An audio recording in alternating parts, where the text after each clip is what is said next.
नमस्कार दोस्तों, welcome back to my channel. मेरा नाम है विनय और आज हम बात करने वाले हैं कश्मीर इश्यूज़ के बारे में। कश्मीर जो कि हम भारत में इसे जन्नत कहते हैं, और ये जन्नत किसकी है, क्या इश्यूज़ हैं, क्या सर्कमस्टेंसेस हैं, यहाँ पर क्या इतनी प्रॉब्लम्स हुआ करती हैं, या पीओके क्या है, पीओके जो पाकिस्तान ऑक्यूपाइड कश्मीर है वो क्यों बना, इसकी हिस्ट्री क्या है और हम इसे वापस क्यों नहीं ले पा रहे हैं, इस बारे में। वैसे मेरे वीडियोस में आप लोगों का सपोर्ट बहुत मिल रहा है, प्लीज़ ऐसे ही सपोर्ट बनाए रखें ताकि मैं और भी ऐसे ही शानदार वीडियोस आप लोगों के लिए लाता रहूं। सो यहाँ बात कर रहे हैं कश्मीर के बारे में, कश्मीर इशूज़ के बारे में। जो आज की देखिए, आज की सिचुएशन आप लोगों को पता ही है कि कश्मीर में क्या है, स्थिति है, क्या हालात हैं।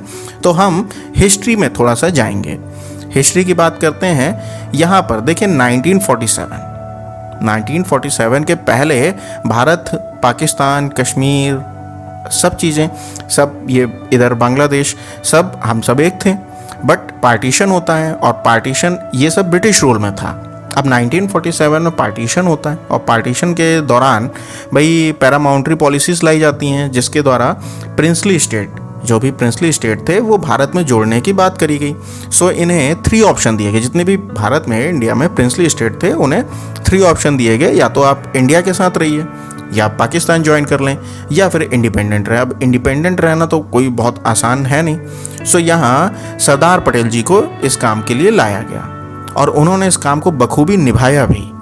यहाँ पर जितने भी प्रिंसली स्टेट्स थे, उन्होंने इन सब को अपने भारत में जोड़ा, और उन सब प्रिंसली स्टेट ने भी, जितने भी स्टेट्स थे उन सब ने भी भारत को एक नए भारत के निर्माण करने के लिए सब एक साथ आए।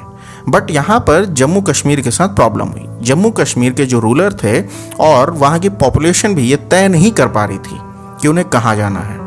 इसमें काफ़ी विवाद रहा, और अब हिस्टोरियन की माने तो जम्मू एंड कश्मीर में डोगरा राजवंश के राजा हरि सिंह कश्मीर के इंडिपेंडेंट राजा थे। और 1947 में आज़ादी के टाइम जब पाकिस्तान बना, अब एक तरफ हिंदुस्तान और एक तरफ पाकिस्तान, बीच में एक ज़मीन का टुकड़ा जम्मू कश्मीर एक आज़ाद रियासत रही। यहाँ के राजा ने अंग्रेज़ों से गुजारिश की थी कि भैया हिंदू मुसलमानों के इस झगड़े से कश्मीर को प्लीज़ अलग रखिएगा। बट पाकिस्तान बनाने वाले कायदे आजम मोहम्मद अली जिन्ना को कश्मीर की आज़ादी से बड़ी परेशानी थी, हमेशा से। उनकी दलील ये थी कि जिस तरह जूनागढ़ में आवाम, हिंदू आवाम ज़्यादा है, इसे देखते हुए हिंदुस्तान में मिला लिया गया था। अब भाई जूनागढ़ में जो नवाब थे, जूनागढ़ में नवाब थे, और जब आज़ाद हुआ भारत तो ये पाकिस्तान चले गए। अब जूनागढ़ की जो आवाम थी वो हिंदू आवाम थी, तो उसे हिंदुस्तान में मिला लिया गया। अब उसी तरह जम्मू कश्मीर में मुस्लिम आवाम ज़्यादा है, सो इसे पाकिस्तान में मिलाया जाए। इस तरह की दलील जो है कायदे आजम जिन्ना जी ने दी। बट जो वहाँ राजा थे कश्मीर के, हरि सिंह, डोगरा राजवंश के जो राजा थे हरि सिंह, उन्होंने साफ मना कर दिया कि हम ना पाकिस्तान के साथ जाएंगे और ना ही हम हिंदुस्तान के साथ जुड़ना चाहते हैं, हम एक इंडिपेंडेंट कंट्री बनेंगे। बट यहाँ पर पाकिस्तान ने हरि सिंह जी के ऊपर बहुत ही दबाव डालने की कोशिश की, काफ़ी दबाव डाले। वहाँ पर कबायली हमले शुरू हो गए, काफ़ी कुछ प्रॉब्लम्स क्रिएट करी पाकिस्तान ने साथ मिलके वहाँ के लोगों के साथ। अब यहाँ पर जो राजा थे, वहाँ पर ऐसी स्थिति उनके लिए पैदा कर दी गई कि यहाँ महाराजा हरि सिंह अकेले सरवाइव नहीं कर पा रहे थे, उनका मुकाबला नहीं कर पा रहे थे। उन्हें लगा अगर हार गए तो कश्मीर तो जाएगा ही जाएगा, साथ में डोगरा रियासत, जो इनकी डोगरा रियासत थी, वो उसकी आन बान भी खत्म हो जाएगी। इधर पुंछ जो इलाका है हमारे कश्मीर का, इस टाइम तो पीओके के अंडर में आता है, पुंछ से रेबेलियन का हमला स्टार्ट हो गया। और उधर अक्टूबर 21 अक्टूबर को वहाँ नॉर्थ वेस्ट में पाकिस्तान के पुश्तैन, जो पश्तून है, पश्तूनी ट्राइब्स, वो पाकिस्तान के सपोर्ट में जम्मू कश्मीर को हासिल करने के लिए जितना अंदर आ सकती थी उतना अंदर आने की कोशिश करने लगी। पाकिस्तान सपोर्ट कर रहा था भाई, वहाँ के जो बॉर्डर एरियाज़ में पश्तून रह रहे थे, वहाँ पर कश्मीर के बॉर्डर एरिया पाकिस्तान की तरफ से जो पश्तून ट्राइब्स रह रही थी, उन्हें पाकिस्तान सपोर्ट कर रहा था ताकि वहाँ पर हमले कराए जा सकें। किसी तरीके राजा हरि सिंह को भाई प्रॉब्लम में डाला जाए और जितना भी हो सके उतना कश्मीर को हम हथियाने की कोशिश कर सकें। अब यहाँ के जो राजा हरि सिंह थे उनसे ये स्थिति नहीं संभल पा रही थी, उनकी आर्मी इतनी मजबूत नहीं थी जो कि वो सरवाइव कर सकें पाकिस्तान के सामने, पाकिस्तान की आर्मी के सामने। देन उन्होंने निर्णय लिया कि भाई उन्होंने इंडिया के साथ जुड़ने का, भारत में होम मिनिस्ट्री से मिलिट्री असिस्टेंस की मांग की। बट पटेल साहब, उस टाइम पे सरदार पटेल जी ने साफ इनकार कर दिया। उन्होंने कहा कि भाई हम आपकी मदद ऐसे नहीं कर सकते जब तक आप इंडिया में एक्सीड नहीं करेंगे, अब जब तक आप जुड़ेंगे नहीं तब तक हम हेल्प भाई कैसे कर पाएँ। देन 26 अक्टूबर को Raja Hari Singh instrument of accession को साइन करते हैं और जम्मू कश्मीर में ऑफिशियली, भाई जम्मू कश्मीर को ऑफिशियली इंडिया का पार्ट बना देते हैं, इंडिया में एक्सीड कर देते हैं। अब इंडिया तुरंत अपनी आर्मी को श्रीनगर भेजता है। इंडिया ने तुरंत अपनी आर्मी को श्रीनगर भेजा और पाकिस्तान और इंडिया की ये पहली वॉर स्टार्ट हुई। और हर जगह इंडियन फोर्सेस, इस जगह इंडियन फोर्सेस ने पाकिस्तान को, भाई पाकिस्तान जो सपोर्टेड फोर्स थी, पाकिस्तान ने सपोर्ट किया था वहाँ के लोगों को, वहाँ के जो रेबेलियंस को, उनको सपोर्ट किया था। तो उन फोर्सेस को बैकफुट पर लाकर खड़ा कर दिया हमारे इंडियन फोर्सेस ने। क्योंकि लेकिन यहाँ पर प्रॉब्लम ये रही कि जितना ये लोग हथिया सकते थे, जब तक ये हरि सिंह जी हमारे इंडिया के साथ नहीं जुड़े, तब तक जितना पाकिस्तान कश्मीर को हथिया सकते थे उन्होंने हथिया लिया। इधर पुंछ का इलाका हो गया, मुजफ्फराबाद हो गया पूरा, और दूसरी चीज़ है ऊपर का इलाका हमारा गिलगिट बाल्टिस्तान जो कि कश्मीर का हिस्सा है, वो सब उन्होंने हथिया लिया, वहाँ तक उन्होंने कैप्चर कर लिया।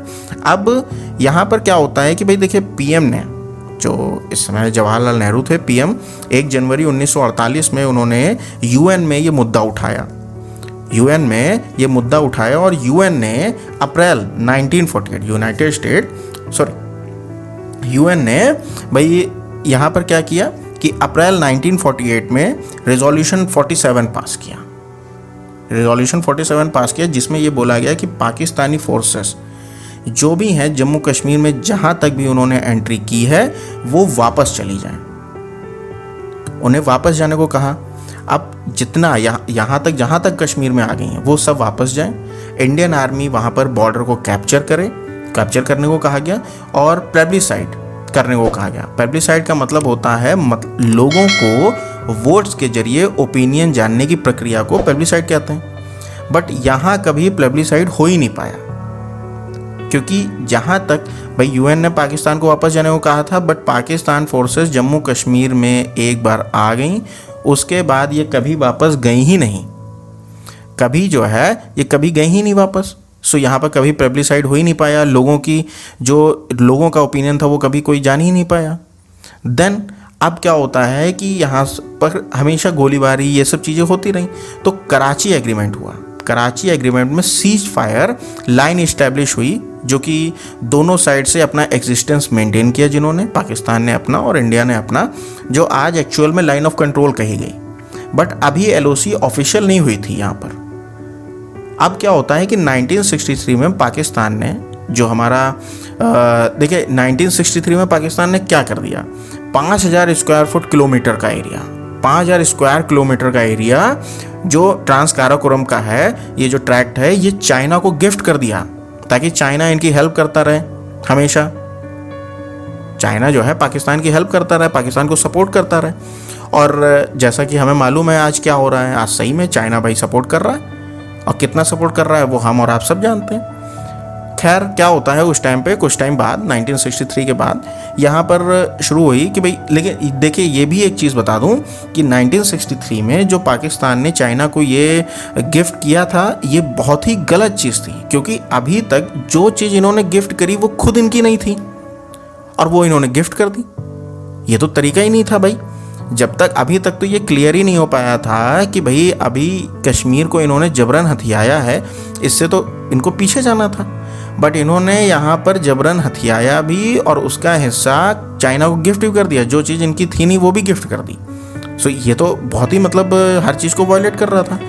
देन यहाँ पर क्या होता है, कुछ टाइम बाद 1972 में शिमला एग्रीमेंट होता है। शिमला एग्रीमेंट होता है और यहाँ पर सीज फायर लाइन को officially line of control decide किया गया, जो है लाइन ऑफ कंट्रोल इसको बना दिया। जो सीज फायर लाइन थी, हमेशा से बोली गई थी, उसको जो है लाइन ऑफ कंट्रोल कह दिया गया और कश्मीर के मुद्दे को बातचीत से सॉल्व करने का निर्णय लिया गया शिमला में। शिमला जो है, शिमला एग्रीमेंट में यहाँ पर बातचीत से सॉल्व करने का निर्णय लिया गया।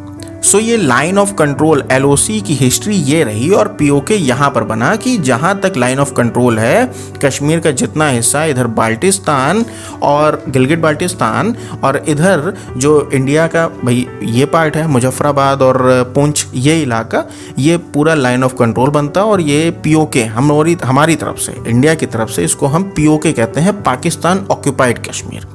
जो पाकिस्तान ने कश्मीर ऑक्यूपाइड कर लिया है जबरन, जबरदस्ती से, उसको हम POK कहते हैं। अब यहां पर अभी तक बातचीत से कोई सॉल्यूशन निकला भी नहीं, अभी तक कोई सॉल्यूशन निकला नहीं, और पाकिस्तान ने गिलगिट, जो यहां पर गिलगिट बाल्टिस्तान का एरिया है, उसको अपना 5th प्रोविंस भी बना दिया।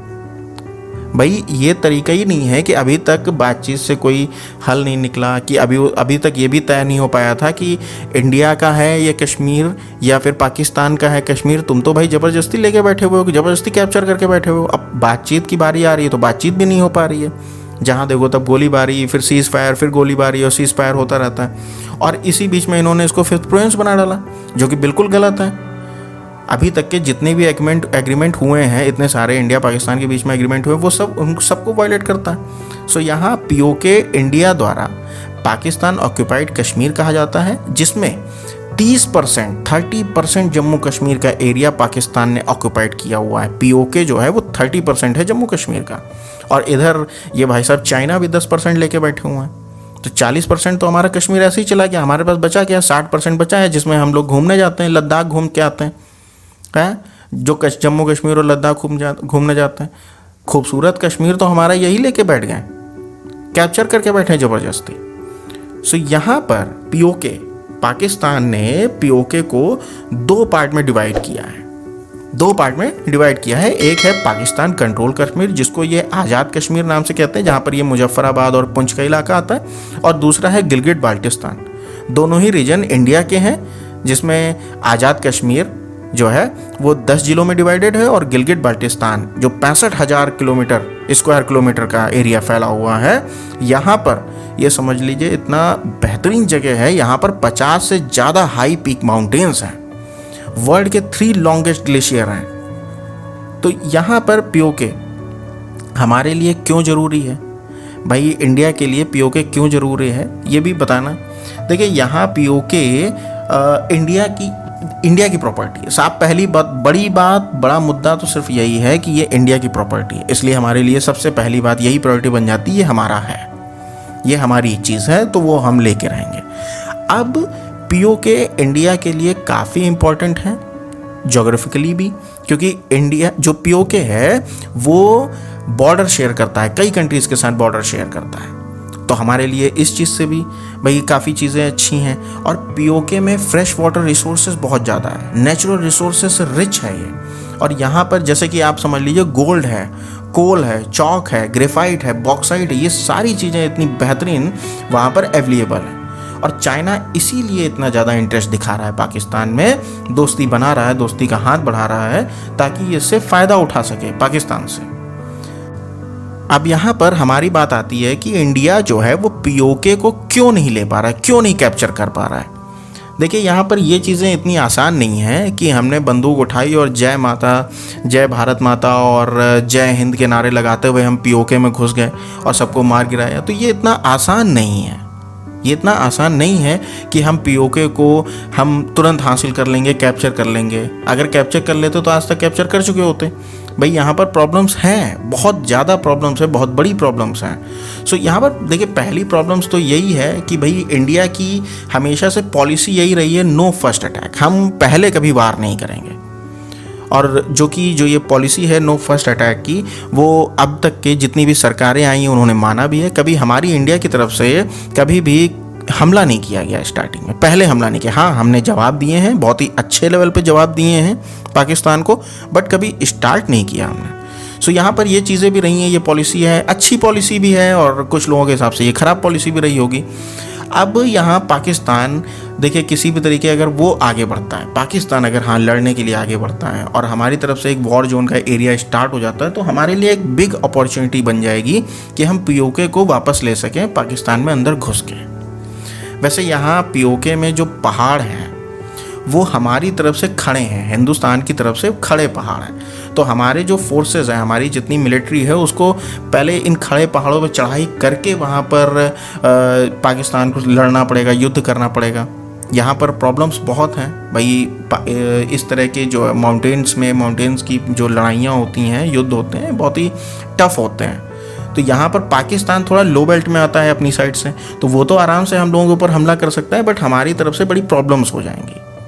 सो यहाँ पर कई प्रॉब्लम्स हैं और इनको इस तरह आसानी से कैसे कब्जा किया जाए। यहाँ पर देखिए, इंडियंस पीओके में अगर जाता भी है, पीओके में घुस जाते हैं, तो चाइना की तरफ से हमें एग्रेशन का सामना करना पड़ सकता है।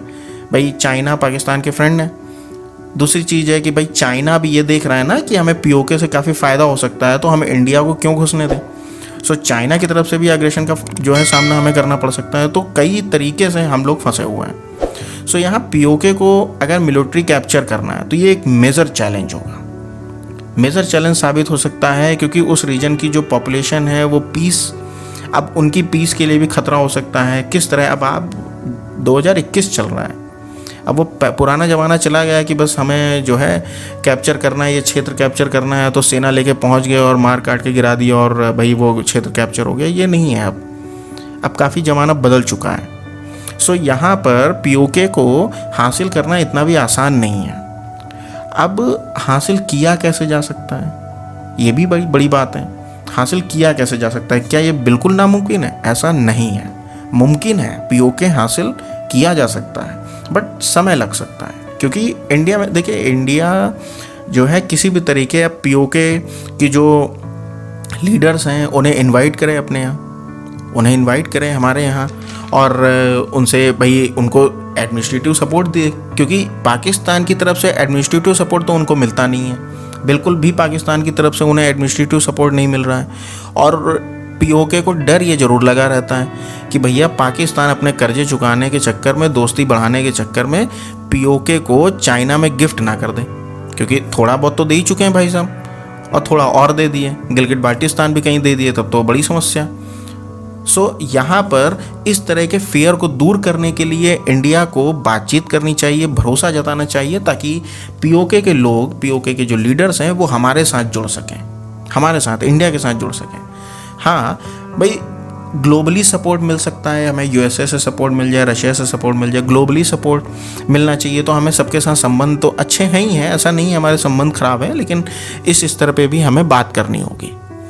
अब यहाँ पर ग्लोबली सपोर्ट मिलेगा तो हम लोगों के लिए बहुत ही अच्छा है। अगर यूएस सपोर्ट करता है या अदर कंट्रीज़, बाकी कंट्रीज़ हमें सपोर्ट करती हैं, तो शायद पीओके हमें मिल जाए। लेकिन यहाँ पर इंडिया को पहले जम्मू कश्मीर का जो हमारा एरिया है 60%, उसको बहुत अच्छे से डेवलप करना चाहिए। हालांकि अब डेवलपमेंट अच्छा शुरू हो चुका है, ऐसा नहीं है कि नहीं हो रहा है, काफ़ी डेवलपमेंट हो रहे हैं, और इसको बहुत बड़े स्तर पे यूनिवर्सिटीज़ बनानी चाहिए, डेवलप करना चाहिए, ताकि यहाँ के लोग वो डेवलपमेंट देखें। उनका ये सपोर्ट पीओके को मतलब कंट्रोल करने के लिए हेल्पफुल साबित हो सकता है, काफ़ी हेल्प साबित हो सकता है। जो पीओके के लोग हैं वो देखेंगे भाई कि हमें पाकिस्तान की तरफ से यहाँ तो कुछ मिल नहीं रहा है, और इंडिया हमें इनवाइट भी कर रहा है, इंडिया जम्मू कश्मीर में इतना सपोर्ट भी कर रहा है, तो क्यों ना हम भाई इंडिया के साथ जुड़ें। तो जो जनता की आवाज़ होती है ना, वो सबसे बड़ी आवाज़ होती है। यहाँ पर ये भी चीज़ है, अगर पीओके की आवाम चाह लेगी तो वो बिल्कुल हम लोगों के साथ जुड़ सकती है, बिल्कुल हमारे यहाँ इंडिया में आ सकती है। सो यहाँ पर किसी तरीके हमें वापस मिल सकता है, वापस लेना बहुत कठिन है, बट नामुमकिन नहीं है। सो आपको क्या लगता है, क्या ओपिनियन है जो ये मेथड्स बताए हैं, उनके अलावा अगर कोई भाई मेथड हो, कोई ओपिनियन हो, तो आप कमेंट बॉक्स में ज़रूर लिखिएगा। आशा करते हैं ये वीडियो इन्फॉर्मेटिव लगा होगा आपको, और वीडियो को लाइक करें, शेयर करें, और चैनल को सब्सक्राइब करना बिल्कुल ना भूलिएगा। प्लीज़ बेल आइकन जरूर आएँ और वीडियो को लाइक ज़रूर करें। Thank you.